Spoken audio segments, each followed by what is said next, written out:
Welcome back everyone. In this video I will discuss about MultiBlocProvider. What is MultiBlocProvider? It is a widget which is provided by the Flutter Bloc library. It allows us to provide multiple blocks to the widget tree. It eliminates the need of nesting multiple block provider and hence improves the readability of the code. Now these statements will be more clear when I will show you the practical implementation of MultiBlocProvider. Let me show you how to use MultiBlocProvider.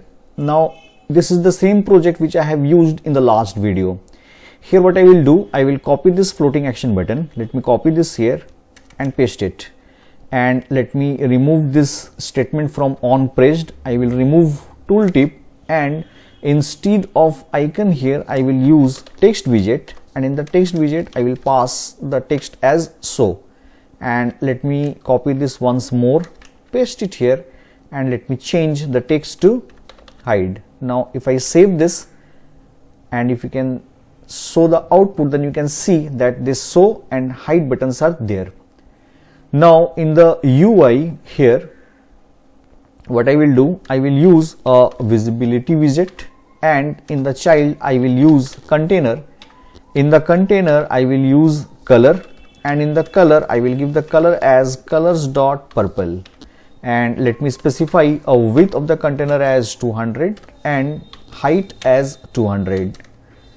Let me save this, and here I will do one more thing. In the visibility widget I will use the visible property and I will make it as true such that the container widget is visible. Now if you can see the output, then you can see this container widget is visible. Now my requirement is that whenever I will click on this show button, this container should be visible. If I click on hide, then this container should be invisible. And to achieve that, here inside the lib folder I will create one more folder which is visibility_bloc, and I will copy these files from here and let me paste it here. Now instead of counter state, here I will give the file name as visibility state, and let me change the class name here as well. Let it be visibility state, and in this class I will create a property of type bool, and let me give the property name as so. Let me change the constructor here, and here it will be this dot show. Okay, now in counter event I will change the file name to, let it be visibility event, and here I will change the class name to visibility event, and let me copy this, I will paste it here. Now instead of counter increment event, here I will give the name as visibility show event, and I will paste it here, and instead of show event, here I will give the name as hide event. So our visibility state and visibility event has been created. Now I will change this name from counter block to visibility block. Now here it will be visibility block, and instead of counter event, here I will use visibility event, and instead of counter state, here I will give visibility state.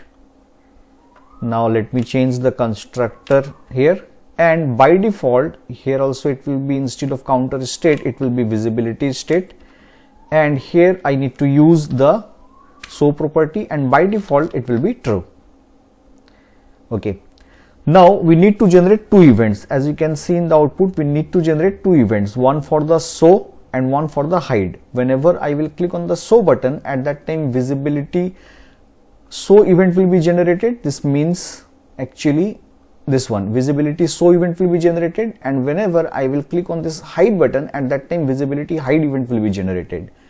And the same thing I will do here. So instead of counter increment event, it will be visibility show event, and instead of counter state here it will be visibility state, and here I need to use show, and whenever visibility show event is generated, its value will be true. Similarly, here instead of counter decrement event it will be visibility hide event, and here it will be visibility state, and now here show will be equals to false. So whenever visibility show event is generated, then visibility state value will be true, and whenever visibility hide event is generated, at that time here I am passing the value as false. Now there is no need of these two packages, so I am removing this. Now I am going to the main.dart. Now I will what I will do is that I will wrap this visibility with BlocBuilder. Now I will wrap this with BlocBuilder, and in this BlocBuilder here I need to specify what? We need to specify the block. So it will be visibility block, and here it will be visibility state. Now the visibility of this container will be controlled by the property which we have defined in this visibility state class. So here instead of visible true, here I need to write state.show. So if the value of show is true, then this container will be visible, and if the value of show is false, then this container will not be visible. But here we need to pass this visibility block, and to pass this visibility block here we need to write some code. As you can see, earlier we have passed this counter block with the help of this block provider, but here we need to pass multiple blocks, and to pass multiple blocks there are two approaches. Either we need to nest this block provider, or we can use MultiBlocProvider. So here I am showing you how to use MultiBlocProvider. And to use MultiBlocProvider, here I will write MultiBlocProvider. Now there is no need of writing this counter block. I am removing this lazy true, and here it will take providers array. Here we need to specify the blocks which we want to pass to the widget tree, and to do that here I will use block provider, and in the block provider we know that it takes context, and first of all I will pass counter block,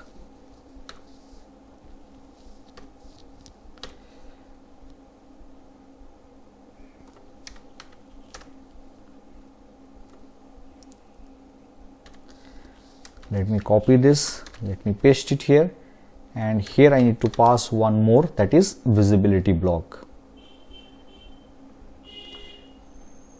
And to this multi-block provider there needs a child argument which we will pass from here.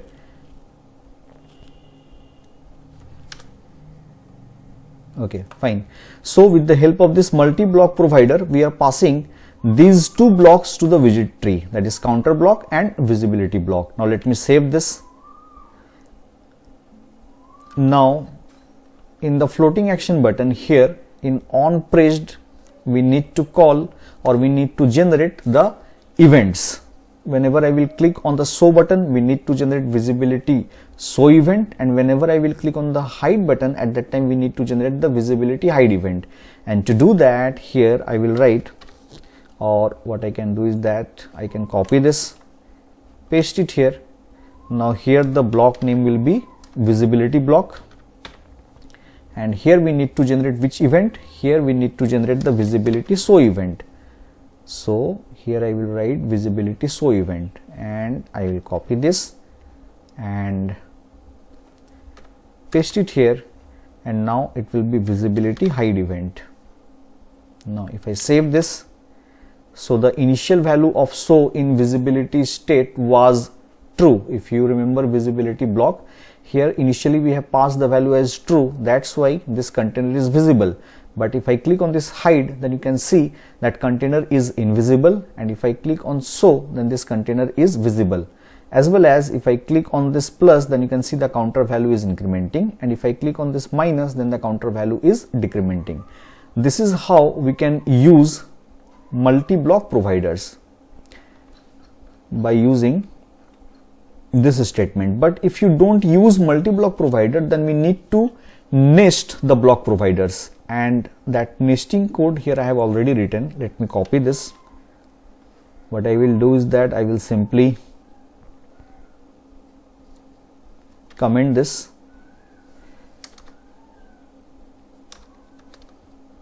and let me paste it here.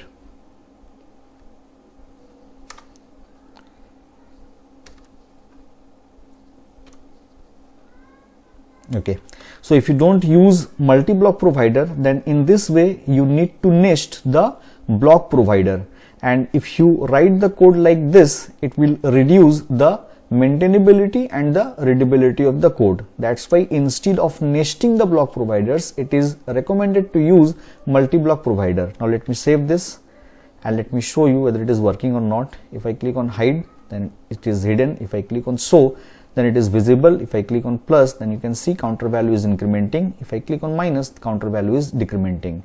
This is how we can use multi-block provider. That's it for today's video. Thank you so much for watching.